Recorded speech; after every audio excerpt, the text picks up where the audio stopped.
It's Thursday, April 4th, and this is the 1909, the State News' weekly podcast featuring our reporters talking about the news. I'm your host, Alex Walters. This week, policing at MSU is going through a complete change.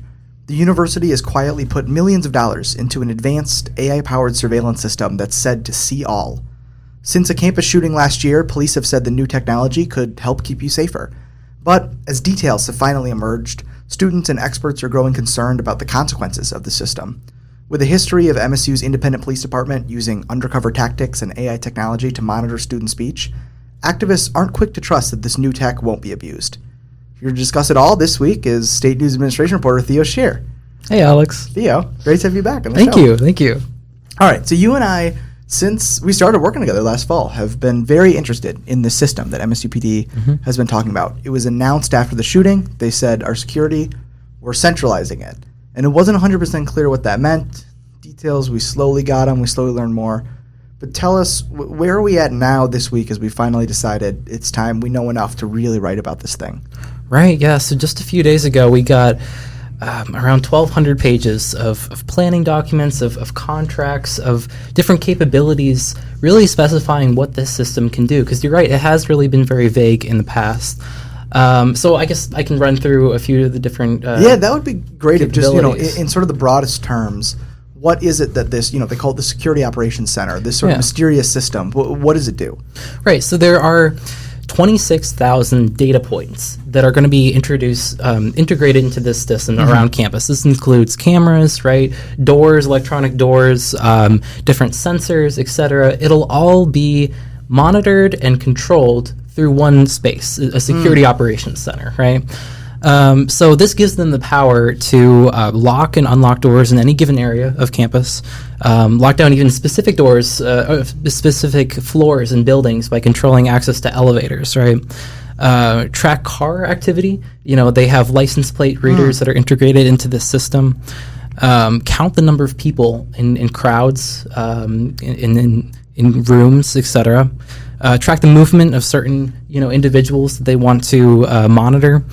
And, it can actually even distinguish between adults, children, people in wheelchairs, etc. It uses this AI-based system to sort of recognize who's a person, who's not, make these different counts of groups. And so it's sort of like, MSU has had security cameras for a long time. Right. We've had door locks. We've had sensors on doors and alarms and whatnot.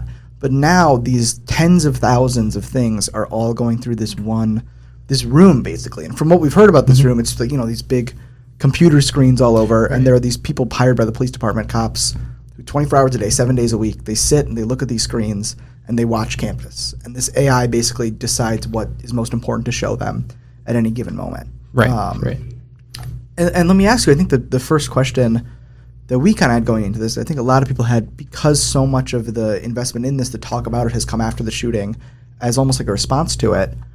Can something like this stop a mass shooting? I mean, we've talked to experts on the technology, experts in sort of the legal side of it, the ethics of it, people who have studied it from a sociology perspective. Is this the thing to stop mass shootings with $10 million that they spent on it? Are we not going to have another one? Right. Well, that's the big question. I mean, it's important to know in every one of those sort of community updates that the Vice President of Safety and Security, Marlon Lynch, sent out, it would always mention these upgrades as one of the ways that they're combating, safety after the shooting. They're improving safety. They're making us all safe. But the experts that we talked to, they said that it's really not as effective at deterring shootings as you would think, as you would hope. Well, it's interesting because, I talked to one expert today from sort of a national, they're almost like a publication. They write about these security systems, research them independently, somewhere between a publication and a think tank, I guess. And he put it very succinctly, saying that, it's interesting that in the wake of the mass shooting, MSU has said this Security Operations Intelligence Surveillance Center is the thing that's going to keep you safe. When a mass shooting, at least in his view of it, is kind of one of the criminal acts that requires the least intelligence and surveillance, because it's like, people are being killed in a public place. That's pretty widely known. And so he was like, this might save the cops a couple seconds, but it's he was surprised to see it advertised and kind of talked about as like a shooting related thing. But going with that, we've talked to students about this, right? Because maybe students feel safer because of this. And the ones that we talked to, predominantly student activists, which we'll get to why they kind of play into this, have said that if anything, it might kind of make them more uncomfortable and not feel safer. Talk about what these students said to us. Yeah, the students, they said that, being surveilled is not a good feeling, they told us. They compared it to this concept of panopticon, right? So it's kind of like a prison system where all of the rooms are surrounding one point where it's a guard like the is circle watching prison, everyone. right? With like the tower, kind of, it's like the... Yeah, right, exactly. Yeah. So you're constantly being watched as you go to the dining hall, whatever. There's always a camera on you whenever you're on campus, and they said that is sort of an uncomfortable feeling. Especially we talked to a researcher who said it's you go through these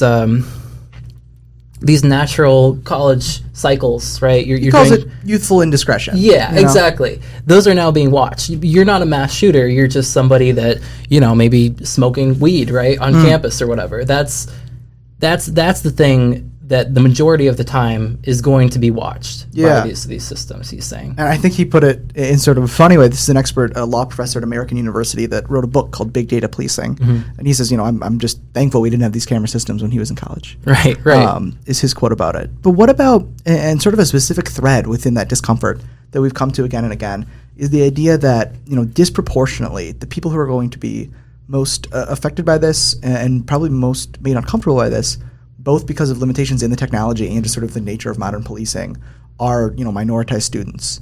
We talk to students, we talk to experts about that specific factor. Tell me, how is racial bias involved in the way that this technology works? Right. So we have a lot of research on how policing in general disproportionately, affects Black people. The experts that we said that they said that it's basically just a continuation of that. It's expanding their power to monitor, to police different groups, and we see the same things that Black communities are over policed, are over surveillance is focused in on those communities. I talked to a researcher who studied. This is interesting. He studied high schools at a high school level. Schools with more surveillance correlated with higher detention rates for Black students, higher punishments. They were disproportionately. Disproportionately. Yeah, exactly. Which then resulted in different academic consequences like missed classes, missed tests, etc. He says that he expects the same thing on the university level as well. That you're going to give police the opportunity to continue these biases that we see already. And then another thread here that I think is worth kind of following as this technology is expanded is this idea that one thing that this technology does very well. We've talked about the ways that the experts aren't really sure what it would do in a mass shooting that would help. But what it can do very well is identify and monitor crowd activity, crowds. And when we talked to student activists about that, they said that as soon as they heard this, the first thing they thought of is this going to be a way for universities to police protests? And I think it's especially relevant in this kind of current moment, right, where there's more student activism, I think, than ever on the college campuses. And 50 miles down the road in Ann Arbor, we're seeing colleges do all sorts of policies to crack down on student speech as students are sort of protesting their thoughts on the situation Israel-Palestine. And so in this moment, I think students are very concerned about the capability of using this in a protest setting. This morning we sat down with MSUPD, with the officer who runs the system, and we asked him, are you going to use this in a protest setting? He said that he doesn't foresee MSU police using it in that context. I see. And we went and we talked to the students about that, and they say they're not going to use it. What did the students say?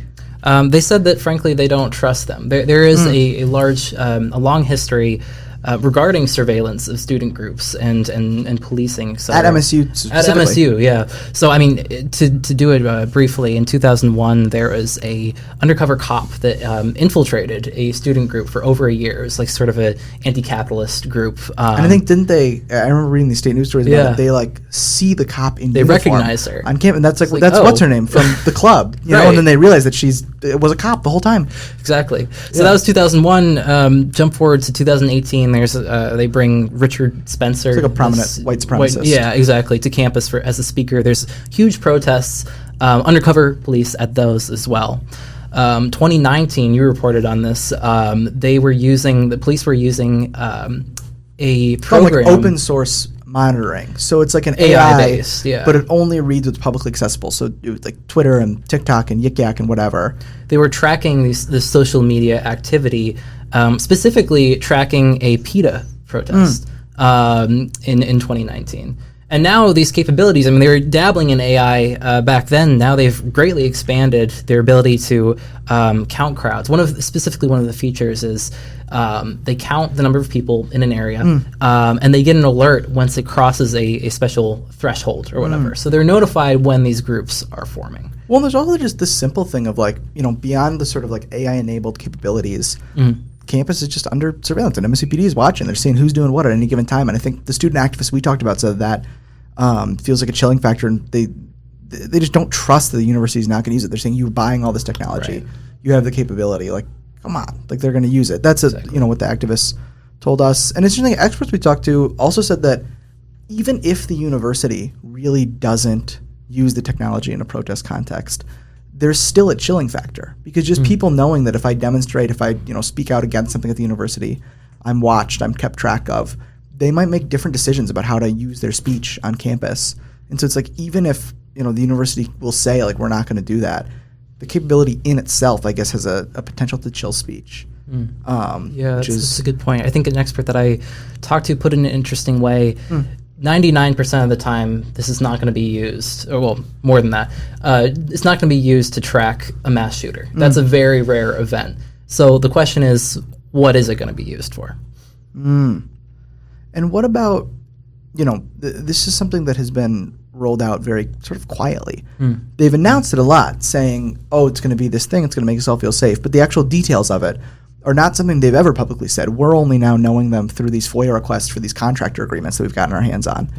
I talked to one expert today that talked about how public rollout could maybe build more trust in the process. Had they done some sort of public listening sessions and feedback and whatnot, it might have helped people like these student activists trust what MSUPD is doing, or MSUPPS, I should say, a little bit more. Talk about this like parking enforcement kind of side of this whole system. This is a big thing. I mean, as we've reported, I mean, not us, but MSU police issued how many tickets in parking in the last year? I think we did a 1909 episode. They're enhancing that even more. They will be installing these stationary cameras that are designed to read license plates and basically track who's going in the parking lot, who's exiting, and kind of keeping tabs on if there are any violations of parking. They're enhancing their parking enforcement. It's certainly going to become a little bit harder to park on campus. Right. It's going to change a lot. Yeah, change a lot. Parking might not be the most important, but could certainly become frustrating. Well, anyway, Theo, thank you so much for coming on the show and talking about all this. It's complicated stuff, and those of you listening should be sure to read the story on statenews.com because it's a good one. Well, that's all for now. We're going to be back next week with fresh reporting from the great minds here at the State News. Until then, the story we discussed today and a bunch more are available at statenews.com. Thank you to my guest, Theo, for once again joining us, our podcast editor, Anthony Brinson, video producer, Brad LaPlante, and most of all, thank you for listening. For the 1909, I'm Alex Walters.